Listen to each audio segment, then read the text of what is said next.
Je l'ai été, j'avais 40 ans. Je l'ai été, j'ai 57 ans. C'est vrai. Mais vous avez aussi l'insigne honneur d'avoir été ministre de la Justice de Abdoulaye Wade, qui a été l'homme politique qui a le plus malmené la justice. Ça, c'est mon opinion. C'est votre opinion. Et vous l'avez assumé. C'est votre opinion, ce n'est pas la mienne. Et vous l'avez accepté. Ce n'est pas la mienne. Est-ce que ça ne discrédite pas ce passé assez glorieux? Pourquoi voulez-vous que votre opinion soit la mienne? Si j'avais votre opinion, soyez certain, j'aurais eu le même comportement, je ferais exactement la même chose que vous, j'aurais dénoncé. Je n'ai pas eu la malchance d'être le ministre de la Justice. Puisque je n'ai pas eu cette opinion, je n'ai pas la même opinion que vous. Pour moi, Abdoulaye Wade, dont je fus le ministre de la Justice, et qui vous a viré d'une manière pas très orthodoxe. Écoutez, entre guillemets. Écoutez, à 48 heures de remaniement ministériel, il n'a même pas attendu ce remaniement. Je vais vous dire. Je vous remercie. Je vais vous dire. Sans autre forme de protocole. Je crois en Dieu et Dieu dit toujours qu'il prend ce qui lui appartient. Quand Dieu prend ce qui lui appartient, nous n'avons rien à dire. La fonction ministérielle ne m'appartient pas, elle appartient au président de la République. Quand il me nomme, il ne demande pas mon avis, il ne demande pas l'avis des autres, il me nomme. Et lorsqu'il estime pour une raison qui lui est propre, que le moment est venu de quitter, il prend ce qu'il m'avait donné. Et lorsqu'il prend ce qu'il m'avait donné, qui ne m'appartient pas, qui lui appartient, je ne gémis pas. Je ne parle pas. Je reste là où je suis. Est-ce que ce n'est pas un discours politicien? Je suis différent.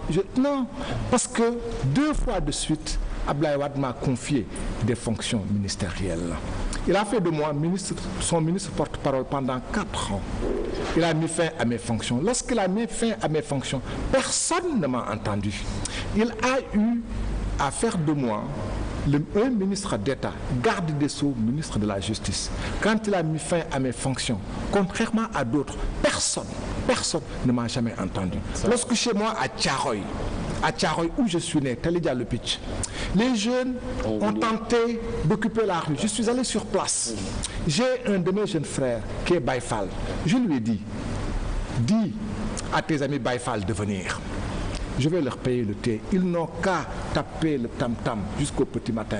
Quelle raison? Mais est-ce que ce n'était pas une raison pour vous de donner des gages à Abdoulaye Wade? Non, pas du tout. De lui dire que je ne fais pas comme les autres. Je lui dis, pourquoi on festoie. On peut au moins lui reconnaître ça. Je dis pourquoi on doit festoyer. On doit festoyer parce que je suis entré au gouvernement, j'avais les mains blanches. Je suis sorti du gouvernement, les mains toutes aussi blanches. Bravo. Alors, on va parler de l'épisode, disons, qui vous a valu votre convocation à la DIC. Mais moi, je l'aborderai sous un autre angle, hein, parce que c'est une affaire qui est en train d'être instruite.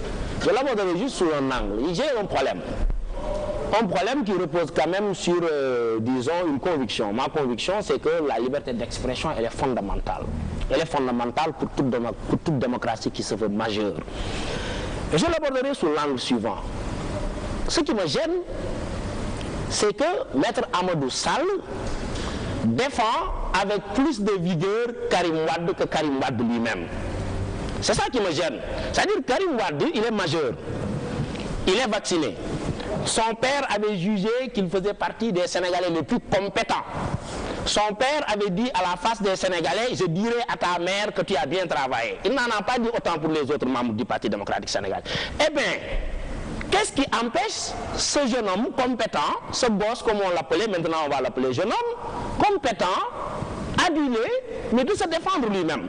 À telle enseigne que c'est un Amadou Sall qui monte au créneau, qui parle plus fort que Karim Wade par rapport justement à ce que Karim Wade aurait subi. Pouvez-vous nous éclairer sur ce semblant de paradoxe? Je suis heureux de cette question. Hier, lorsque Macky Sall, président de l'Assemblée nationale, a subi les problèmes qu'il a subis, demandez-lui. Je l'ai défendu avec passion. Je l'ai défendu avec vigueur. Vous savez, ce n'est pas seulement Karim Wade que je défends avec la même passion, avec la même vigueur.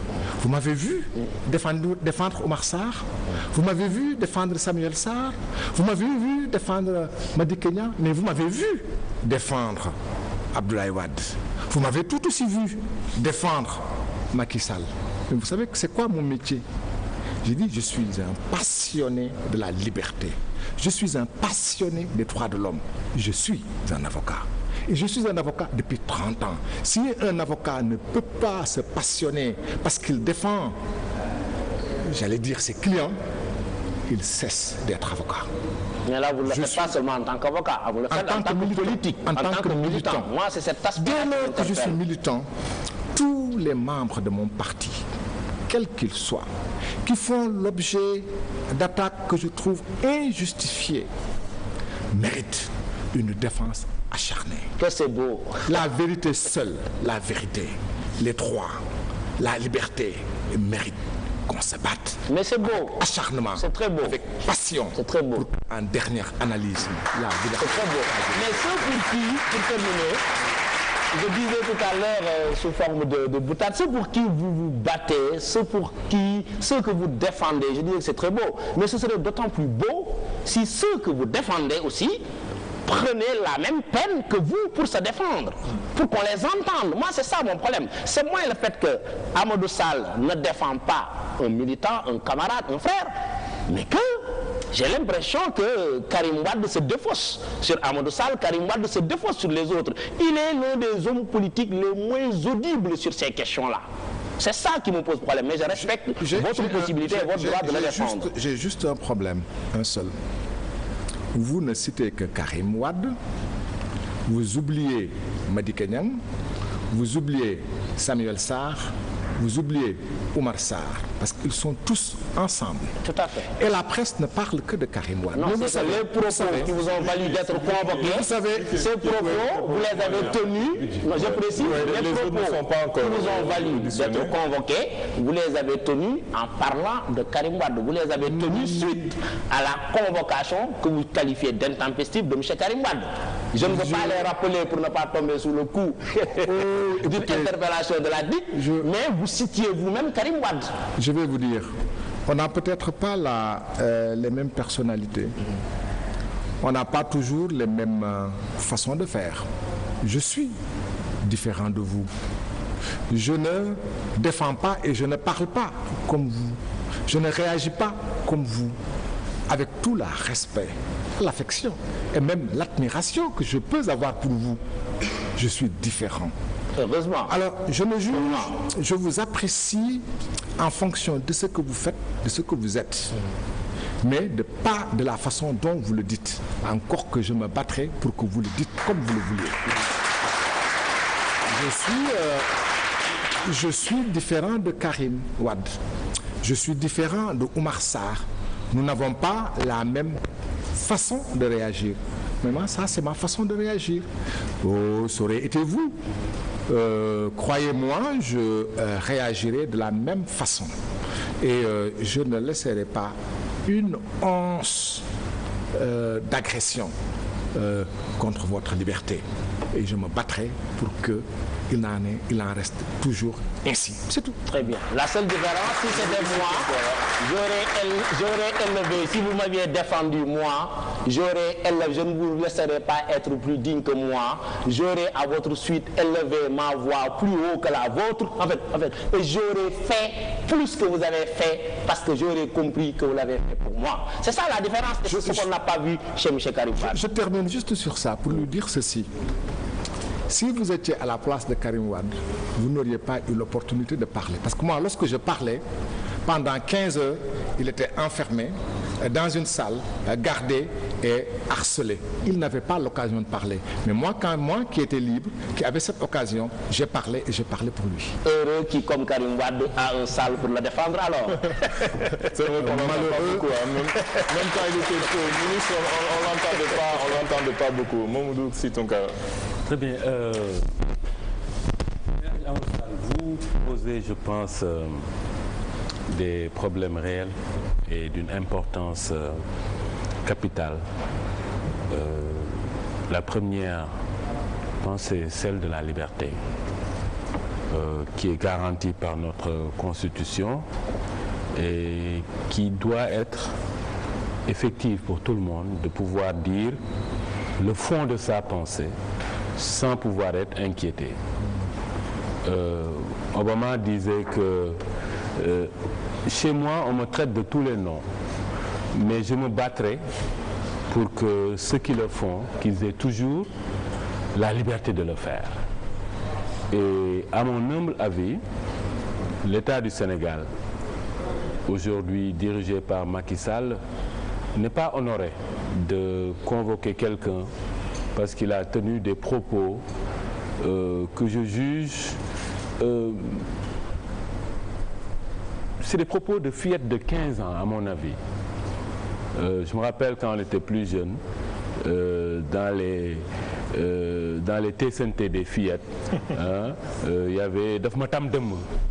Et les fillettes se battaient, se griffaient le visage, etc. Donc, pour moi, et je vous rejoins, je suis d'accord avec vous qu'un président de la République doit avoir de la hauteur et ne pas vraiment s'appesantir sur des choses qui n'en valent pas trop la peine, à mon avis. Je pense que j'ai le droit d'émettre mon avis sans être convoqué à la DIC. Mais est-ce que, justement, ce n'est pas dommage, El Hadj Amadou Sall, que l'on assiste à une classe, on voit une classe politique, le pouvoir comme l'opposition, se criper le chignon pour des choses que nous considérons, nous, comme étant du niveau de fillette de 15 ans. Est-ce que cela n'est pas dommage? C'est pas seulement que ce soit dommage, c'est triste. C'est triste. C'est triste pour notre pays. Le débat politique, le débat d'une manière générale dans ce pays est mort depuis très longtemps. Depuis très longtemps, les fonctions ne se jouent pas. Les intellectuels ne jouent pas le rôle d'avant-garde. Leur fonction de reproduction organique et sociale. Et le débat n'est que politique et politicien. Mais vous êtes d'accord que c'est vous qui avez lancé la première salve de ce triste débat? Non, moi, j'ai utilisé, malheureusement, encore une fois, c'est grave ce que je vais dire. Moi, je suis un produit de l'école sénégalaise, un pur produit de l'école sénégalaise. J'estime que du point de vue scolaire, j'ai été bien formé. Et je suis aussi un amoureux des mots. Et quand j'étais au CM2, on s'amusait à se lancer des défis, et que donner des mots et laisser le soin à son adversaire d'en trouver la définition ou les différents sens. Moi, je considère que j'ai utilisé des mots. Lesquels? Qui sont, j'ai dit entre autres que tel ne mangera pas, tel qu'on ne me mangera pas. C'est du français. En français, je peux dire Tunkara, vous ne me mangerez pas. Vous ne me mangerez pas, ce n'est pas dire de vous que vous êtes un mangeur d'hommes. C'est un défi. Je vous renvoie simplement au dictionnaire et on verra. On peut manger quelqu'un des yeux. On peut se manger les yeux. On peut manger le cœur de quelqu'un. On peut se manger. C'est du français et chaque expression a un sens. Mais maintenant, franchement, si dans le champ politique, tous les mots que l'on dit sont pris au premier degré, ça veut dire que les hommes politiques qui prennent les choses au premier degré, on doit refaire leur éducation. On doit les ramener à l'école. Je pense que c'était une ex-ministre qui avait parlé de va-nu-pied. Et on avait pris ça comme une injure. En français, c'est rien. Je pense que les gens doivent s'éduquer. Là, vous avez un bon point et je vous l'ai dit dès le début. Et je pense que le débat a failli s'en arrêter là parce qu'elle avait dit, il lui a dit, vous avez insulté. Là, vous me faites peur. Si vous m'accordez un bon point, alors qu'ici j'ai un interlocuteur qui se sent offusqué, offensé et dont on dit qu'il est le président de la République, vous me donnez un bon point contre le président de la République. Ah, c'est-à-dire, je suis de votre côté, on risque de mettre... Non, pas du tout, pas du tout, pas du tout, pas du tout, parce que là, ça me pose un problème, parce que je dis, et je suis désolé, parce que des mots simples, dont je crois quelqu'un qui serait au CM2 en aurait compris le sens, lorsque le premier d'entre nous, primum inter pares, parce que enfin, le président de la République, c'est le premier d'entre nous, c'est notre patron à nous tous. Mais c'est pas lui qui vous a convoqué, c'est pas lui qui vous a convoqué, que je sache. C'est lui qui s'est offusqué. C'est lui qui s'est offusqué. C'est lui qui s'est offusqué. Mais là, vous avez parfaitement raison de le dire, parce que, bon, Macky Sall est ingénieur, peut-être il n'a pas fait la fac de lettres comme vous, et cela peut être... Je n'avais pas vu cet aspect des choses. C'est vrai, je n'avais pas vu cet aspect des choses. Voilà, l'ingénieur ne comprend pas toujours quelques subtilités de la langue française. Absolument. Alors là, ceci peut expliquer cela. Parce que, de toute façon, vous savez, un État, il marche avec des principes qui sont immuables. Le premier principe de l'État, c'est l'égalité. L'État doit traiter tous les citoyens de manière égale. Aujourd'hui, l'État du Sénégal ne peut pas continuer dans la lancée de vous convoquer ou de vous condamner, parce que si tous les militants du PDS disent la même chose que vous, et ils le revendiquent aujourd'hui, on ne peut pas les mettre en prison. Donc cela, à mon humble avis, n'a pas de sens de poursuivre quelqu'un pour ses propos. Mais ce que je veux dire, c'est que notre classe politique aujourd'hui, vous avez vous-même parlé de... Du rôle d'éducateur que vous devez jouer. En tout cas, je te coupe pas, mais on a vu que c'est peut-être toutes les classes politiques du monde actuellement. En France, on a vu ce qui s'est passé à l'UMP. Voilà, on se croirait dans une cour de récréation d'enfants à l'école primaire. Donc parfois, maintenant, on est inquiet par rapport aux politiques, que ce soit ici, que ce soit dans tous les pays. Oui. Autant en France, c'est vrai, on voit aujourd'hui quelques leaders se crêper les chignons, comme on voit chez nous aussi quelques leaders se crêper les chignons. Mais on aura des pâquerettes, vraiment. C'est des querelles de Borne-Fontaine. D'accord, c'est des querelles de Borne-Fontaine. Mais en même temps, dans ce pays, on a connu certaines hauteurs. Senghor nous y a habitués. Très bien. François Mitterrand nous a aussi habitués dans d'autres pays, dans d'autres contrées. Nous avons vu également des hommes politiques hisser le niveau du débat à un niveau jamais égalé. Mais la vie est ainsi faite, de haut et de bas. Et en fonction des hommes, on est au sommet ou alors dans le creux. Absolument. En ce moment, on est dans le creux. Et c'est un creux où l'on retrouve le Parti démocratique sénégalais. Quand le président Wade était là, tous ceux qui aujourd'hui se crêpent le chignon étaient dans le même camp.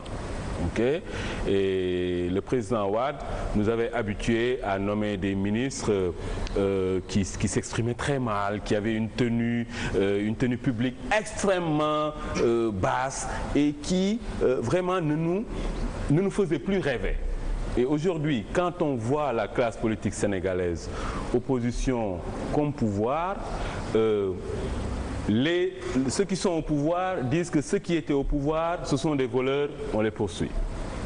Il faut les mettre en prison et vous-même vous l'avez dit, 90 heures d'audition pour Karim Wade. Je suis d'accord avec vous, ceci ressemble à de l'acharnement et à un harcèlement. Ça, ce n'est pas normal. Quelqu'un, soit on lui signifie qu'il y a des poursuites contre lui et on va jusqu'au bout, ou alors on le laisse partir chez lui, on le laisse vaquer à ses occupations. Mais 90 heures d'audition, pour une enquête préliminaire, ça ne s'est jamais vu. Sauf dans les polices politiques russes, etc. Soviétiques, je veux dire. Donc, si aujourd'hui, l'opposition, le pouvoir accuse l'opposition, enfin, ceux qui sont majoritaires, d'être des voleurs. Mais l'opposition aussi accuse le pouvoir d'être des voleurs. Vous-même, vous l'avez dit, comment se fait-il que Macky Sall puisse déclarer 8 milliards de patrimoine? En 2000, vous-même, vous l'avez dit, El Hadji Amadou Sall, que Macky Sall louait une maison, il n'a eu que des fonctions publiques, il n'a travaillé que pour le gouvernement, et aujourd'hui, il a 8 milliards. Donc, pouvoir comme opposition se jette l'anathème et s'accusent mutuellement d'être des voleurs. à mon humble avis, nous avons l'une des pires classes politiques que l'histoire de ce pays ait connue, parce que le débat non seulement est très bas au niveau, comme vous l'avez dit, de cours de récréation et de fillettes qui tessenté, ok, mais aussi on ne nous sert que tu as volé, non c'est toi qui as volé, non où est l'argent, non sors-le, Amath Dansokho qui dit non on a vu 2200 milliards, mais on se croit dans quel pays? Comment pouvons-nous aujourd'hui penser nous élever au niveau de pays respectables, respectés, si on est à ce niveau de manque de sérénité, si on est à ce niveau de réflexion, je veux dire, de très bas niveau de la part de notre classe politique. Et vous-même, vous l'avez dit, là je vous donne la parole, vous avez dit, au vacarme, on ne répond que par le vacarme. Okay, ceux qui sont au pouvoir, ils font du vacarme, vous aussi vous faites du vacarme. Et le pauvre peuple, lui, il est là, en train de regarder, en train de consommer du vent, en attendant que des promesses viennent se concrétiser on ne sait quand. Et vous-même, vous l'avez dit encore, vous devez jouer le rôle d'éducateur.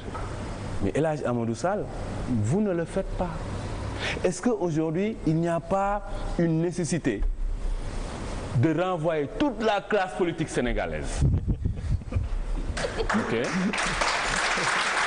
Parce que on ne les veut pas là ils se seront disqualifiés à nous représenter, nous les Sénégalais, dignement et à donner le visage reluisant que notre pays devrait avoir. Je suis tenté de dire, vous avez raison, Tounkara.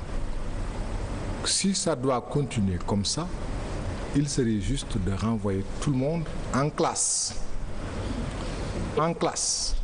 avec un maître méchant qui nous fait la leçon. Mais enfin, vous avez raison, mais je constate simplement qu'un train, c'est un tout. C'est une locomotive et des wagons. Celui qui doit hisser le pays, ce sont ceux en qui le pays a eu confiance. Vous savez, j'ai l'habitude de le dire, le président de la République, c'est la clé de voûte des institutions. Au Sénégal, dans notre système, c'est vrai. Le président de la République devrait être la rencontre entre une ambition et une espérance. L'espérance des Sénégalais aurait dû rencontrer l'ambition d'un président. Donc tout est entre ses mains. Alors celui qui est là, qu'est-ce qu'il nous dit? Quelque temps après sa prise de fonction, au lieu de s'attaquer avec vigueur aux problèmes des Sénégalais et les résoudre, c'est pourquoi il a été élu, la seule justification de cette espèce de peur, de torpeur, c'est de dire j'ai rien trouvé, comme une ritournelle. Et ceux qui savent comment on gère un pays s'offusquent de ce qu'on puisse dire on n'a rien trouvé, les caisses sont vides. Un État ne peut pas avoir des caisses vides. Et on est allé dire aux Sénégalais, on a des difficultés parce que Abdoulaye Wade, que vous voyez là, et ses enfants, tous ses enfants, ils ont pris tout l'argent du pays qu'ils ont planqué à l'étranger, ce qui fait qu'il n'y a rien. Mais il suffit qu'ils prennent cet argent, qu'on le ramène pour que le pays marche. Mais pour des gens qui sont en difficulté, qui sont confrontés à la quotidienneté, au morne écoulement de la quotidienneté, la dure quotidienneté, ces gens-là se disent, c'est vrai. Hier, seulement il y a 3 mois, on ne vivait pas bien, mais on vivait normalement. Mais aujourd'hui, 3 mois après, on ne vit plus. Parce que voilà les voleurs et on nous désigne. Ça semble cohérent. C'est faux.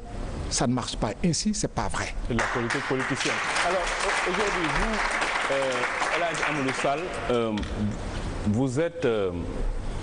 vous n'êtes pas d'accord sur la façon dont le pays est géré. Et je pense qu'on va en terminer avec cette question-là. Et le peuple n'était pas d'accord sur la façon dont vous aviez géré le pays. C'est pour cela qu'on vous avait renvoyé et qu'on vous avait dit d'aller chez vous et que vous ne pouvez plus nous diriger parce que vous en êtes incapable. Et on ne vous dirige plus. Et vous ne nous dirigez plus. Maintenant, vous êtes dans votre rôle d'opposant. Okay? Vous pouvez harceler le pouvoir, vous pouvez essayer de déstabiliser le pouvoir, et c'est votre rôle d'opposant, et il faut que ceux qui sont en face aussi le comprennent. C'est le jeu politicien, c'est tout à fait normal. Mais est-ce que vous n'avez pas aussi un rôle d'élévation, par rapport à la situation présente, en vous disant que oui, nous sommes dans l'opposition, mais nous devons être une opposition qui construit, une opposition qui ne déstabilise pas, une opposition qui participe à ce que les choses aillent mieux, parce que les Sénégalais en ont assez de ces petits jeux de politiciens de bas niveau qui ne font que nous boucher l'avenir et tuer l'espérance et l'espoir. Est-ce que vous, au Parti démocratique sénégalais, vous réfléchissez aujourd'hui à des alternatives beaucoup plus constructives, pour que le pays retrouve la sérénité, qu'on finisse avec cet intermède qui n'en finit pas de nous polluer l'atmosphère? Je réponds à votre question en vous rappelant, je vais vous raconter, j'ai rencontré pour la première fois le président Abdou Diouf à Bucarest, au sommet de la francophonie. Je me suis approché de lui, je l'ai salué, il était dans les couloirs. Je ne me suis pas présenté. Je l'ai regardé, je lui ai dit, Monsieur le Président, je suis un collaborateur du président Wade. J'ai juste envie de vous dire ceci. Vous avez été un bon président et vous avez géré le Sénégal comme un bon père de famille. Vous étiez un fleuve au long cours tranquille. Et je crois que l'ambition de Abdoulaye Wade, c'était de faire mieux. Moi, quelle est mon ambition? J'ai l'ambition, quand je dis moi, je parle du PDS, entendons-nous bien. J'ai l'ambition de faire mieux que Macky Sall. J'ai envie demain que Macky Sall réalise tout son programme, tout. Et que je vienne dire aux Sénégalais, vous avez vu, il a travaillé, il a bien travaillé. Mais nous, au PDS, nous proposons mieux parce que nous travaillons mieux. C'est comme ça que je perçois les choses. Quand vous reviendrez au pouvoir? Oui, bien sûr. Quand ça? Quand le peuple le décidera. Seul le peuple décide. Oui, vous savez, je suis un musulman et je rappelle les paroles de Serigne Babacar en wolof. Il disait ki yanu sanda do ko yene mu fakastalo ndax ndox ma ci biir. Aujourd'hui, suñu ndal Macky Sall moko yanu. Mais nous pensons que nous sommes capables de faire mieux. Nous vous remercions d'être passé sur ce plateau, d'être venu un peu discuter avec nous et échanger avec nous. Nous allons vous libérer parce que je crois que vous avez d'autres engagements. Merci beaucoup. J'ai failli dire déjà, mais merci beaucoup. Merci. Au revoir,